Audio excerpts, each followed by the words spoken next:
যার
কেউ নাই তারে হ্যাই দেহে।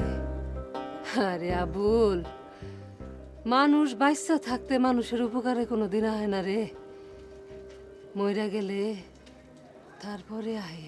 আচ্ছা, অহন তোমার কি হয়েছে কত? জানি না বউ, আমি মনে একটা অভিশপ্ত বাড়ি পাহারা দিতেছি। এখানে থাকলে আমাদের সন্তানাদি হবে না। পাগলের মতো কি যে কও না, পোলা মায়া ছাড়া মানুষ আছে না? মা বাজান তো কিছু কয় না, তুমি এত কথা কও কেন? আচ্ছা আমি কি তোমার সৎ পোলা নাকি তুমি আমার সৎ মা? আরে এটা কি কইলি? হ্যাঁ পোলারে কিছু কইও না। না কমু না, আদর করুম। দেখো ওর মতন বয়সে না আমিও ওই রকমই আছিলাম। আমগর প্রেম প্রীতি ভালোবাসার কথা গ্রামের যেসব মানুষ জানে তারা সবাই বাপ মার কানে দিচ্ছে কথাগুলা। কও কি? শুনো, তুমি ভিক্ষা করো, মাইনসে যদি তোমার মুখে এইগুলোর কথা শুনে তো তোমার তো পাগল কইব। আরে স্যামরি, এটা তো স্বাধীন দেশ। এই দেশে তো সব মানুষের কথা বলার অধিকার সমান, একদম সমান। ওরে বাপ রে বাপ, এক কাজ করো, সামনের ইলেকশনে মহিলা মেম্বার পদে তুমি খাড়াইবা, বেবাক ভিক্ষুকে ভোট দিয়া দেখবা তোমারে পাশ করাই দিছে। হ্যাঁ, তুইও তো নতুন ভোটার হইছস, অগদলে তুইও তো থাকবি। আমি কি ভিক্ষুক নাকি? তার মানে আমার মতো গরিব রে ভোট দিবি না? হুনো দাদি, এখন গরিব রে আর কেউ ভোট দেয় না, সবাই ভোট দেয় ধনী রে। কথাটা সব জায়গায় এক না, মানুষ হন অনেক পরিবর্তন হয়ে গেছে। মানুষ অনেক চিন্তা ভাবনা কইরা তারপরে ভোট দেয়। তা না হইলে বর্তমান সরকার এত বিপুল ভোটে সংখ্যাগরিষ্ঠতা পায়। হ্যাঁ, কি গরিষ্ঠতা? তুই বুঝবি না। তুমি বুঝলে আমি বুঝবো না কেন? আমি তো বুঝি আমার বয়সের অভিজ্ঞতায়। অবশ্য তোরও বুঝনের কথা, কিন্তু সেই শিক্ষা তুই পাস নাই। সেইটা কি আমার দোষ? বাপে গেছে মইরা, মায়ে মানুষের বাড়িতে কাম কইরা সংসার চালায়, সে আর কেমনে আমারে শিক্ষিত করবো ক? বোন, তোর লিগা আমার খুব খারাপ লাগে রে। বাদ দাও সব কথা দাদি, তুমি আজ ভিক্ষা করতে যাবে না? না, আজ ভিক্ষা করুম না। আজ আমার সাপ্তাহিক ছুটি। আসলি কে? তোমার আবার সাপ্তাহিক ছুটি? কে? আমার সাপ্তাহিক ছুটি থাকতে পারে না? তোর লগে আজকে আমি অনেক কথা কম। ক, তোমার কথা শুনতে আমার অনেক ভালো লাগে, ক। হন, সব কামেই সাপ্তাহিক ছুটি থাকে, আমি ভিক্ষা করি, এর লিগা আমার ছুটি থাকবো না?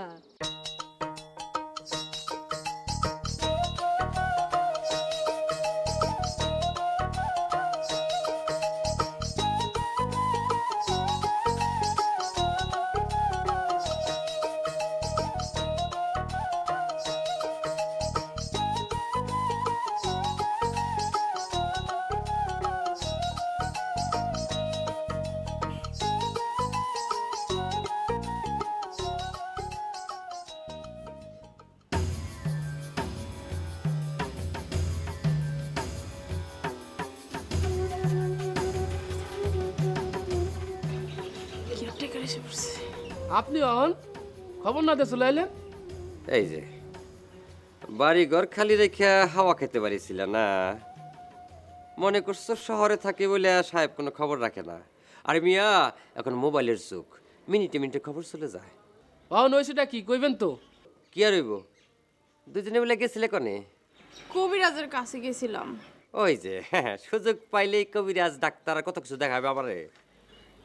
বিশ্বাস না করলে এই দেখেন দাওয়াই নিয়ে আসছি। হইছে, দেখা দেখি সময় আমার হাতে নাই। মোট কথা 1 মিনিটের লেগে বাড়িটা খালি এখন যাবো না। ওই কাসেম সাহেব তোমার টাকাতে রাখে নাই, মাগনা থাকো মাগনা। বাড়িতে ঢোকার সময় যে অবস্থা দেখলাম, চারিদিকে ময়লা আবর্জনা ছড়ানো ছিটানো, ঘরের ভিতরে সামসিকায় বাসা বলছে কিনা কেটা জানে। আইসেন জন দিয়ে যান। ঠিক আছে চলো।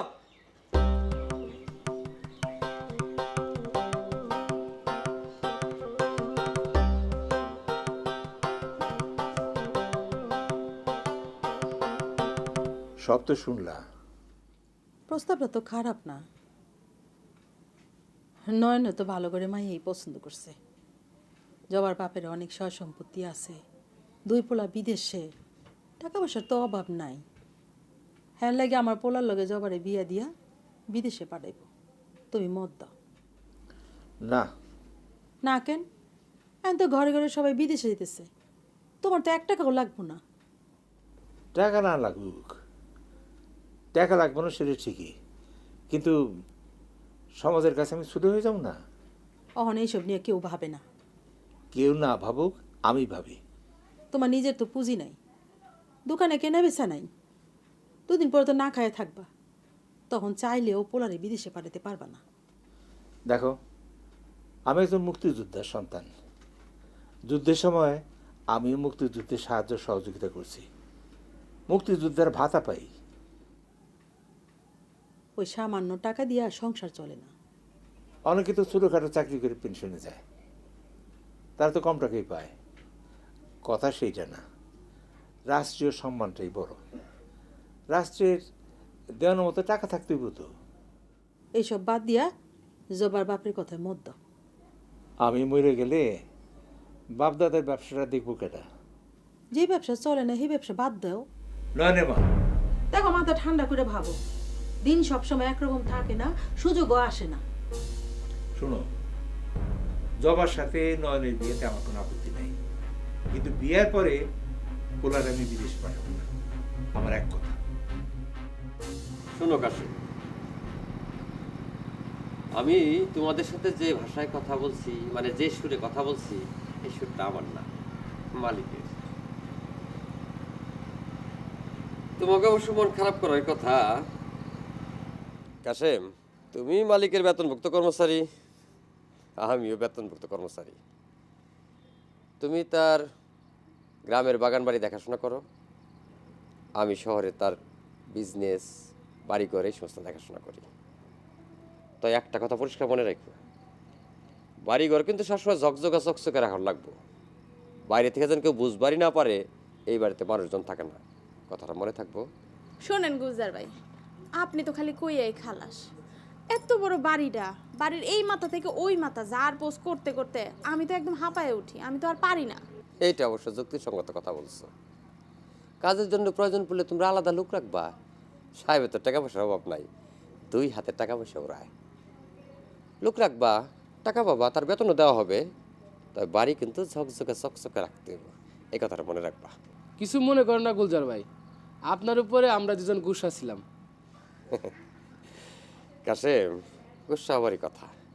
তোমাদের জায়গায় থাকলে আমিও গুসা হইতাম, তোমরা তো রক্ত মাংস করা মানুষ। আপনি এতদিনে আমার কষ্টটা বুঝছেন গুলজার ভাই। উনি তো কিছুই বুঝতে চায় না, খালি আমার সাথে সারাদিন কাউ কাউ করে, বাড়ি পরিষ্কার করো, বাড়ি পরিষ্কার করো। আমার পক্ষে কি এতটা করা সম্ভব? আপনি যখন এখন অবৈ দিছেন, আমি এখন কামের মানুষ রাখুম। আপনি আবার কবে আইবেন? স্যার যেদিন বলবেন সেদিনই আসবো। জরিনা, তোমাকে উপর আমি খুব খুশি। আজ আসি, তবে যেইভাবে বলে গেলাম সেইভাবে কাজ করবা। কারণ বলা তো জানা, স্যারের যে মতিগতি, আটকা যদি চলে আসে তখন কিন্তু কোনো অজুহাত চলবো না। ও কাশেম, এই তোমাকে বেতনের টাকাটা রাখো। আসি বই। আরেকটা কথা, বাড়িতে যেন বাইরে কোনো লোক না আসে। ও অবশ্য তোমাদের উপরে এই ব্যাপারে কোনো কমপ্লেন নাই, সেটা আমি জানি। ভালো থাকো, আসি। যে আচ্ছা, শুনো বোন, একটা কাম করি। আপনার কোনটা যে কাম আর কোনটা যে কাম না আমি হেডেই বুঝি না। কোন কি কইবেন? শোনো, তোমার বড় ডাক্তার দেখাবো, আমরা দুজন মিলে ইনকাম করব। সেটা অবশ্য ঠিক কইছেন। একটা পোলাপানের লেগে তো আমরা কম কষ্ট করি নাই, কত টাকা নষ্ট করছি। দেখি আর একটু চেষ্টা তদবির কইরা দেখি কিছু হয় কিনা। আচ্ছা শোনেন, খালি লোক দেখানো কাম করলে হইব না। আপনি আর কত কাম করবেন? একটা কামের মানুষ রাখতে হইব, একটা সুটা বুয়া রাখতে হইব। যা টাকা দিছে তার কিছুটা অন্তত উসুল করতে হইব তো। শোনো, তোর পরামর্শটা ভালো লাগছে, চলো ঘরে যাই।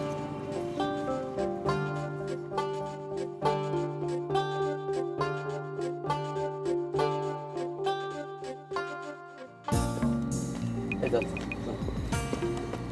তোমার যে আমি বিশ্বাস করি তুমি জানো। জি জানি। হ্যাঁ, এই কারণে ঢাকা শহর থেকে আইসা প্রথম তোমার সঙ্গে দেখা করে।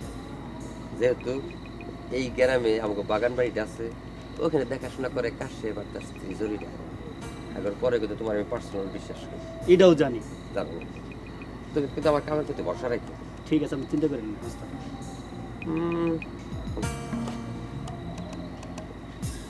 আচ্ছা ঠিক আছে, এই জন্য চিন্তা করি। শুনো, তোমার সাথে বিয়াতে বাজানের কোনো আপত্তি নেই, কিন্তু বিদেশ পাঠাইতে বাজানের আপত্তি আছে। আমিও রাজি না।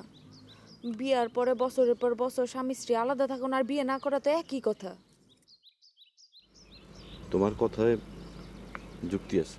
খালি কথার যুক্তি থাকলেই হইব না, কামের যুক্তিও থাকতে হইব। বাজানের ধারণা তার দুই পোলা এখন বিদেশে থাকে। এই সময় তোমার নিতে কোনো অসুবিধা হইব না। আর এমন সুযোগ আর নাও আইতে পারে।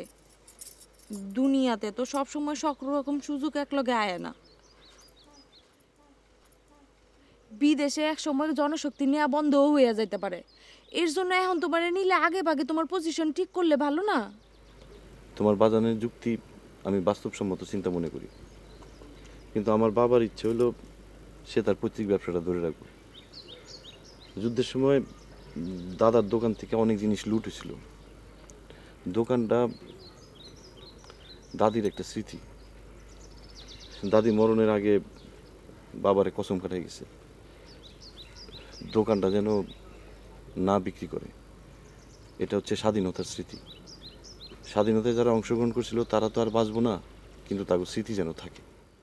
তোমার বাপের কাঁচা পিতলের দোকান তো চলে না। না, তাহলে এই দোকানের পাশাপাশি অন্য কোনো দোকান দাও যেটা চলে। টাকা লাগবো না, বাজারে তো পুঁজি কম। সামান্য কিছু জমি খাই খালে সে দিয়ে সারা বছর চলে। তুমি হাসা কথা কও দেখে তোমার অনেক ভালো লাগে। আমি তো মিছা কথা শিখি নাই। দাদা দাদি বাজান সবাই তো মুক্তিযোদ্ধা। মুক্তিযোদ্ধা পরিবারের একটা আদর্শ আছে। যারা সত্যিকারের মুক্তিযোদ্ধা তারা আদর্শ নিয়ে ভাবে, দেশ নিয়ে ভাবে। কিন্তু যারা মুক্তিযোদ্ধাদের নাম ভাঙাইয়া শত শত কোটি টাকার মালিক, তারা আসলে প্রকৃত দেশপ্রেমিক না। তা ঠিক, মুক্তিযুদ্ধের পর তোমরা চাইলে অনেক সুযোগ সুবিধা নিতে পারতা, কিন্তু নাও নাই। এই কথা বাজান প্রায়ই কয়। এর লেগে তো তোমার লগে ভালোবাসে কারো কোনো আপত্তি নেই। এখন যদি অন্য কোনোখানে তোমার বিয়ে হয়, তুমি কি আরেকজনকে বিয়ে করবা? কি না মানে দেশে তো মাইয়ার অভাব নেই। খবরদার এমন কথা আর কোনোদিন কইবা না। করলে কি হইব?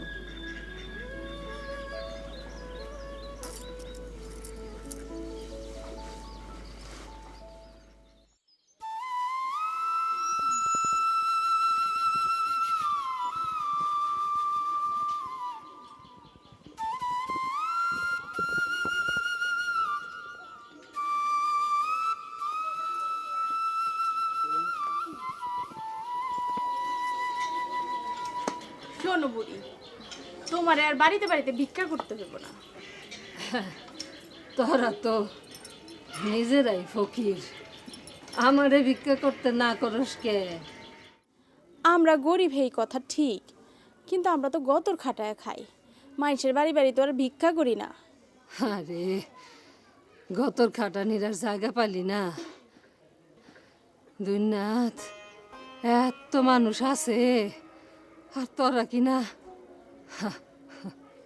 থামলা কেন কও? আমারে কইতাছস? শোনো বুড়ি, আমরা ঠিক করছি তুমি আমাকে বাড়িতে কাম করবা, আর টাকার চিন্তা করো না। মালিক আগাম টাকা পাঠাইছে, সেই টাকা তুমি সারা মাস খরচ করে আবার জমাইতেও পারবা। শোনো, কাম তো বেশি না, তুমি খালি রোজ উডানটা ঝাড়ু দিলেই হবে। না না কেন? ওই কথা তোরে আমি কমু? হ্যাঁ, তোরা তো পাপি। আরে এই দুনিয়াতে এত জায়গা থাকতে তোরা ওই বাড়িতে থাকস? হ্যাঁ, আরে সেমরি, তোরা তোরা কোনোদিন সন্তানের বাপ মা হইতে পারবি না। তোরা নির্বংশ হইবি। এই তুই তুই বিধবা হইবি। তরে আমি এই কথা কইয়া গেলাম।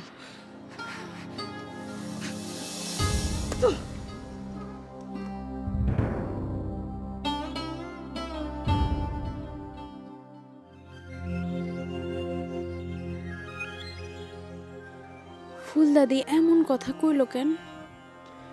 বুড়ি তো কোনোদিন কাউরে অভিশাপ দেয় না, কারণ কি? কেন এমন কথা কইল?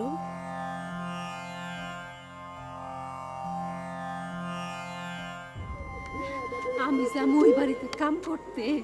আরে মানুষের বাড়ির থেকে ভিক্ষা না পাইলেও না, না খায়া মইরা গেলেও যাবো না। আরে আমারে কই কিনা ওই বাড়িতে কাম করতে যাইতে। হায় হায় হায় হায় হায়। দাদি, ও দাদি, তুমি একলা একলা কার সাথে কথা কইতাছো? আচ্ছা মুন্নি, তুই ক, ভিক্ষা করার চাইতে ঘেন্না আরো বেশি খারাপ না? হ্যাঁ, সে তো বটেই, তোমার সব রাগ তো ওই খান বাড়ির উপরে। তুমি সব বাড়িতে ভিক্ষা করো কিন্তু ওই বাড়িতে যাও না, অথচ ওই বাড়িটাই এই কুসুমতলি গ্রামের সবচেয়ে ধনী লোক। দাদি, তোমার আজকে কি হয়েছে? এই সাত সকালে তোমার মাথাটা গরম করছে কেডা? তুই ক, ওই কুলাঙ্গার কাশেমের বউ আমারে কয় কিনা ওই খানগো বাড়িতে কাম করতে। হ্যাঁ, আমি যেই বাড়ির দিকে মনের ভুলেও একবার ফিরাও চাই না, এই বাড়িতে আমি কিনা কাম করুম? হ্যাঁ, ওই ওই বদমাইশকে বাতায় বাস পড়ব, অগমাতায় ঠাডা পড়ব, ওরা ওরা নির্বংশ হইব। হ্যাঁ, আমারে কয় কিনা ওই বাড়িতে কাম করতে। সি সি সি সি, তো তারা তো গরিব, তাদের তো থাকার জায়গা নাই, তাই খান সাহেবের বাড়িতেই থাকে। এই গ্রামে কি আর কোনো গরিব মানুষ নাই? আমি গরিব না? আমি ভাঙ্গা ঘরে থাকি না? হ্যাঁ, কত মানুষ গাছতলায় থাকে, আর ওই বাড়িতেই, ওই অভিশপ্ত বাড়িতে কাম করন লাগে না? হ্যাঁ।